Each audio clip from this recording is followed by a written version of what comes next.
O governante da Ucrânia, o Zelensky, está nos Estados Unidos e tem ali uma tarefa bastante difícil, que é equilibrar pratos em boa medida para conversar com Donald Trump e não demonstrar apoio à candidatura de Trump e também conversar com Kamala Harris e não demonstrar apoio a Kamala Harris e tal. É uma tarefa bastante difícil, enfim. Ao mesmo tempo, no fronte de guerra, nós temos a Rússia avançando, em especial na região de Donetsk, que é o eixo mais difícil para a Ucrânia desde agosto de 2024. Este avanço que nós estamos assistindo russo rumo ao território de Pokrovsk, conforme nós estamos já comentando há alguns dias aqui, e a última da vez é o avanço russo na região de Vuhledar. Por enquanto, a porção oeste de Vuhledar encontra-se sob o comando ucraniano. Porém, a Rússia tem investido de maneira bastante significativa nesta região e, pelo que parece, vai dominar a região de Vuhledar. É sobre este assunto que nós iremos falar no vídeo de hoje, mas eu vou pedir a você que deixe o like, se inscreva no canal e também divulgue o nosso conteúdo às pessoas que gostam de geopolítica. Aí nós temos uma foto já antiga da presença de Zelensky nos Estados Unidos. Nós assistimos ao longo desses 2 anos e meio de guerra o Zelensky visitando os Estados Unidos em busca de ajuda algumas vezes, né? No caso aí é dia 24 de setembro de 2024, a fim de falarmos basicamente sobre 3 temas. Zelensky nessa encruzilhada de ter que conversar com Donald Trump e Kamala Harris sem demonstrar apoio a nenhum dos dois, não é? E também o ponto crítico para a Ucrânia no atual cenário, que é o avanço russo no território de Donetsk, em especial a região de Vuhledar, tá certo? E também há um avanço, ainda que pouco, por parte da Ucrânia na região de Kursk, ok? Em direção ali, em especial a Gluskovo, na segunda ofensiva, né? O segundo flanco, no caso da invasão da Ucrânia dentro do território da Rússia, conforme nós observamos aqui algumas vezes. E antes de avançar, eu tenho um recado ainda a você que gosta e quer aprofundar o seu conhecimento em geopolítica e mesmo saber quais temas estudar para ter uma compreensão mais aprofundada e mais detalhada e até melhor a respeito das questões de geopolítica. Eu convido você a adquirir um material de estudo feito especificamente para você, que você poderá ler no seu iPhone, no seu celular, enfim. Você adquire o nosso e-book, onde temos ali indicações bem específicas de como estudar, quais caminhos seguir na hora de ler e estudar sobre a Rússia e a Ucrânia, ou mesmo ainda estudar a respeito do Oriente Médio, ou mesmo do século XX e assim por diante, temas importantes de geopolítica. Às vezes ainda muitos querem aprender sobre os fundamentos da geopolítica, essa ciência que nasce ali no contexto do século XIX, não é? E ganha uma importância gigante no século XX enquanto ciência universitária, acadêmica, militar, inclusive, não é? A geopolítica é uma ciência muito importante para as escolas militares e assim por diante, certo? Então, se você quiser saber quais textos acessar para ter uma noção mais ampla até da geopolítica, essa ciência, a ciência dos generais, dê uma olhada no nosso e-book, tá certo? O link está na descrição do vídeo aí, adquira, você certamente terá um material de alta qualidade para aprofundar o seu conhecimento nessa temática. Vamos aqui então falar dos temas de hoje.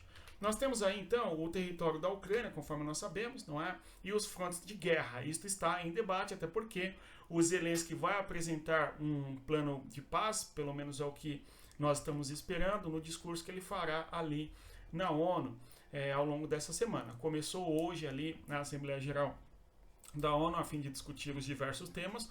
O governo brasileiro fez a sua apresentação, nós já até comentamos aqui no vídeo anterior, e inclusive aqui na comunidade do YouTube eu fiz um comentário a respeito dos temas que o Lula iria falar. E todos os temas que eu disse que o Lula falaria, ele acabou abordando, não é? Exceto a questão da crise com a Venezuela. Por que nós sabemos? Porque nós acompanhamos, estudamos em detalhes o que está acontecendo nas relações internacionais e, claro, o nosso guia de estudos, conforme eu mencionei a você, te ajudaria a ter uma noção mais aprofundada de todos esses tópicos que nós abordamos aqui, conforme disse. tá certo? Então o Zelensky vai discutir, vai fazer uma apresentação na Assembleia Geral da ONU e vai talvez ali propor uma paz, não é? Vamos observar qual será. Há uma grande ansiedade sobre isso. O que você acha que o Zelensky vai propor? Ok? Escreva aí nos comentários, né? Pessoal, então nós temos aqui o Zelensky nos Estados Unidos, a fim de discutir a questão da paz, e o território é uma das grandes discussões que existem, né? Mas o Zelensky, conforme eu disse no começo do vídeo, tem precisado, como eu vou dizê-lo, precisa equilibrar pratos, de certa maneira, porque não pode demonstrar apoio a Donald Trump, isso certamente iria ferir ali o ego do Trump, evidentemente, né? Até porque ele concorre às eleições, e também não seria legal que o Zelensky apoiasse o Trump, até porque o Trump tem chances de ser o próximo presidente dos Estados Unidos, então não tem como, no caso, melhor dizendo, não é o Zelensky apoiar a Câmara, não dá, né? E muito menos o Trump, porque a Câmara pode também ser, não é? Infelizmente, vamos acompanhar a próxima presidente dos Estados Unidos, tá certo? Então, este cenário coloca na situação do Zelensky uma dificuldade muito grande na sua ação ali no território americano. É claro que o governo Trump, no caso, a discussão do possível governo Trump é de que o Trump não daria o apoio necessário que a Ucrânia precisa, tá certo? E muitos, por conta disso, têm uma certa ressalva em relação ao Trump, aqueles, claro, que apoiam o governo, no caso, apoiam a Ucrânia e assim por diante, não é? De que o Trump não daria o apoio necessário para o Zelensky, Kiev, na sua guerra contra a Rússia, enfim, tá certo? Então, até muitos preferem a Kamala Harris, quando o assunto é a política internacional dos Estados Unidos, a preferirem Donald Trump, enfim. Né? Enfim, mas de qualquer maneira vamos acompanhar qual será duas coisas, né? Qual serão o discurso do Zelensky e, claro, quem será o presidente dos Estados Unidos para observar como que vai transcorrer aí a guerra e assim por diante, ok? O ponto crítico para a Ucrânia, conforme eu disse, é a região de Vuhledar. Nós falamos disso aqui já, inclusive nos últimos dias, em especial ontem, né? Uma vez que Vuhledar ocorre neste território aqui, o território de Donetsk. O que nós vemos é que nesta região de Donetsk a Rússia avançou. Eu vou até aumentar o mapa para você, que é a característica exclusiva do nosso canal do YouTube, que é o mundo no mapa, ou seja, a observação a respeito das questões geopolíticas, sempre focando na cartografia, uma análise do mapa, uma análise dos territórios onde ocorrem os problemas de natureza geopolítica, enfim. Então, nós temos aí a região de Donetsk, e é nesta região de Donetsk que nós temos o principal problema para a Ucrânia hoje no contexto da guerra. É bem possível que a Ucrânia preferiu trocar, né, a defesa da região de Donetsk pelo avanço que ela fez na região aqui, ó, de Kursk, tá? Então houve o avanço ucraniano em Kursk e nos dias e semanas ali, enquanto a Ucrânia estava avançando na direção de Kursk, coincidem justamente com o momento em que em Donetsk nós assistimos um avanço bastante considerável da Rússia a fim de conquistar as regiões ali. A mais notável naquele contexto é a região chamada de New York. E é nesta localidade de New York que nós temos o avanço russo dentro da região de Kursk, ao mesmo tempo que a Ucrânia avançava no território de Kursk, conquistando territórios como Snagost ou mesmo Sudzha, chegando aos limites da região de Korinevo. A gente tinha também, ao mesmo tempo, a Rússia avançando de maneira bastante significativa nos limites ali de Toropets, bem como também na própria região de Vuhledar e também toda a discussão sobre o avanço possível russo para a região de Chasiv Yar, bem como também a dificuldade ucraniana de defender Pokrovsk caso a Rússia domine esses territórios que nós estamos acabando de comentar, né? Então, ao mesmo tempo que, repito, a Ucrânia avançava em Kursk, nós tínhamos a Ucrânia perdendo território em Donetsk, tá certo? Então, foi uma troca que a Ucrânia fez a fim de ter um pedaço do território russo sob o seu comando, enfim, né? É algo que nós ainda vamos descobrir daqui a algum tempo, enfim, tá certo? Então, observando aqui na região de Donetsk, nós falamos sobre Vuhledar, Toretsk e também Pokrovsk já algumas vezes. E essas setas pretas indicam justamente aqui na região de Donetsk o avanço russo e as principais frentes de batalha nesta região, é claro, né? É claro que além de Chasiv e Ar, ok? Observando aqui esse mapa, que é muito curioso, que nos mostra justamente os limites do avanço russo nesta região de Donetsk. Os mapas têm uma característica que é muito curiosa. Quem estuda, né, um pouquinho, quem já estudou um pouco de cartografia, através da geografia do próprio ensino médio, sabe que quando nós mexemos na escala do mapa, nós vamos ter condições de observar mais detalhes no nosso mapa ou menos detalhes. Se a escala for maior, nós veremos mais detalhes, enfim. Então o Waze, por exemplo, ou mesmo o Google Maps, que as pessoas usam para transporte, certo? É um mapa que você vê muitos detalhes, enfim, não é? Os mapas mundis, menos detalhes, enfim. Aqui, no caso, é uma planta, não é uma planta, né? É um mapa ainda, porque a escala, apesar disso, ainda é grande, né? É pequena, no caso. Nós temos aí, o fato é, um avanço, não é? Um avanço russo na região de Vuhledar, aumentando o mapa, o mundo no mapa, aqui bem específico para você saber onde é o ponto crítico principal da Ucrânia hoje. Aqui nós temos a região de Vuhledar, conforme nós observamos. É esta região que eu estou destacando para vocês, tá certo? E é aqui que nós temos o avanço da Rússia, tá certo? Importante, muito significativo e difícil para a Ucrânia. Porque se a Rússia avançar aqui, né, na região de Vuhledar, ela conquista esta outra região aqui, né, de Kurakov, tá certo? E vai fechar toda uma região aqui, ó, expandindo ainda mais o seu domínio no território russo, no território ucraniano, no caso, não é? Uma outra região crítica, não é, por parte da Ucrânia é a região de Chasiv Yar, aqui, Chasiv Yar, conforme eu menciono, tá certo? E esta região de Toretsk. Aqui você tem justamente a localidade de New York, que é onde a Rússia avançou nas últimas semanas, enfim. Então, a Rússia pretende fechar todo esse arco aqui também, a fim de avançar nesta direção. Porque se Toretsk cair, a Rússia vai conquistar esta localidade toda aqui, tá certo? Ficando nos limites desta cidade, nos limites de Chasiv Yar, perfeito? Mais para o norte aqui, um outro ponto importante é Kramatorsk, ok? Se todas essas duas cidades aqui, no caso, né, Chasiv Yar e Toretsk cair, o próximo passo é Kramatorsk.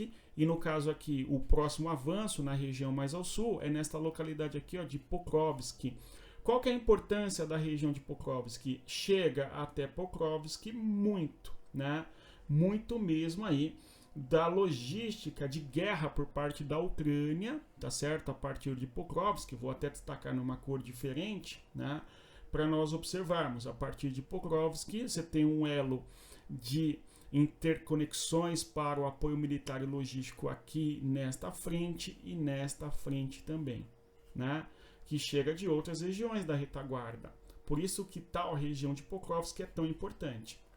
À medida que a Ucrânia perde Vuhledar, perde aqui o seu domínio sobre Toretsk e também Chasiv Yar, certamente a Rússia vai avançar nesse caminho aqui, perfeito? Então eu vou destacar na cor vermelha. Se a Rússia vence Vuhledar, se a Rússia consegue vencer em Toretsk, em Chasiv Yar, note, a Rússia não parou quando conquistou o território aqui, ó.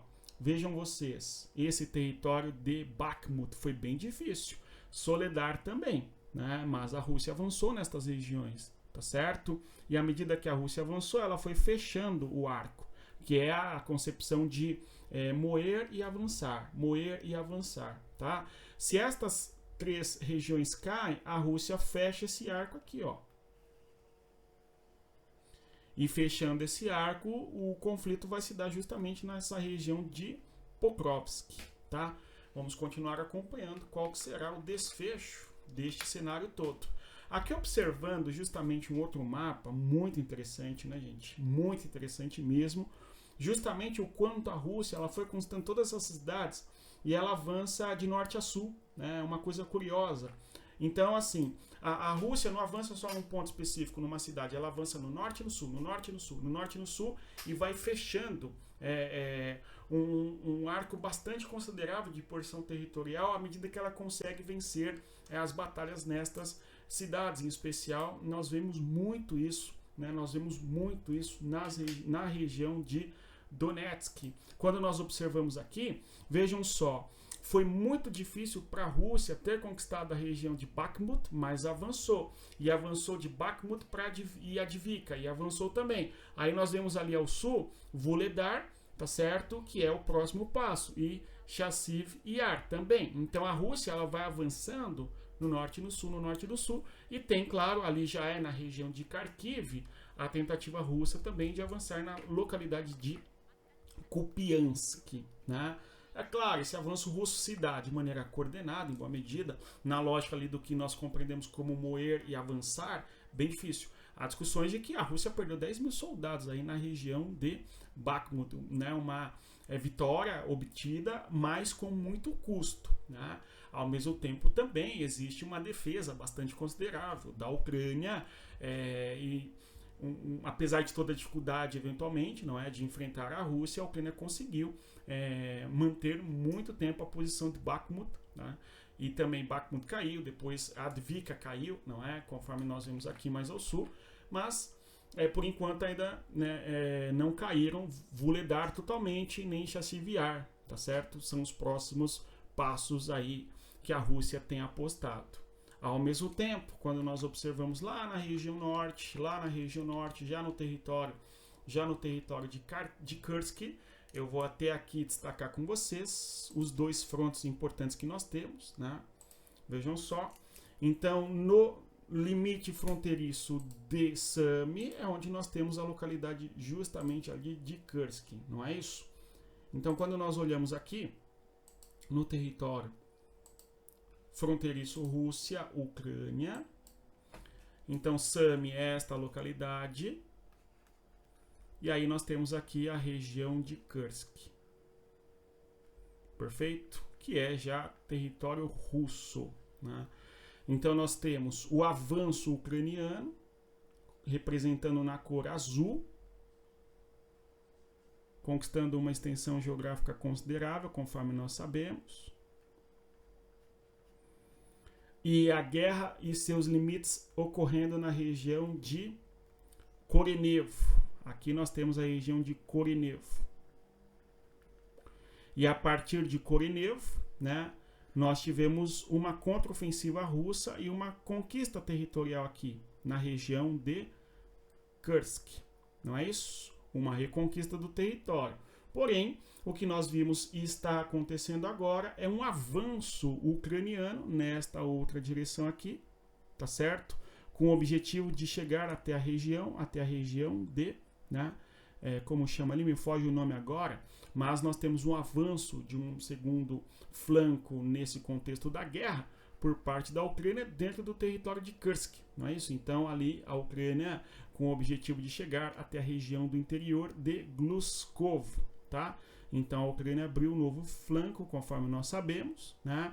E de certa maneira colocou na retaguarda ali das forças militares russas nestas regiões aqui, enfim, conforme nós sabemos e até já observamos, né? O mapa não ficou tão grande ali naquela porção de Kursk, mas dá para entender, não é? Temos uma outra frente ucraniana na região de Kursk que não tem avançado, que é na região de Totskino, não é? Então, em outro momento, nós observaremos, né? Só para que nós tenhamos uma clareza. Você que assiste aí pelo celular, veja na horizontal que aí dá para termos uma noção muito clara das regiões em disputas e assim por diante, tá? Então, a região de Totskino é esta localidade aqui, tudo bem? Já no limite ali do norte do território de Sumy, não é? Que a Ucrânia não tem avançado aqui, mas tem a presença militar ucraniana nesta localidade ali, pelo menos é o que tem indicado as fotos geolocalizadas. Se você chegou até aqui, eu agradeço sua presença. Eu vou reiterar a você, deixa o like, se inscreva no canal e divulgue o nosso conteúdo, tá certo? Conheça a comunidade geopolítica para entender o mundo e, obviamente, não é? Adquira o nosso e-book para você saber como estudar, tá certo? Agora, se você quiser ter um ambiente de debates aprofundados toda semana, comigo inclusive, venha participar da nossa comunidade Geopolítica para Entender o Mundo. O link está na descrição do nosso vídeo. Bons estudos e, conforme eu sempre digo, respeita a geografia. Até mais. Tchau, pessoal.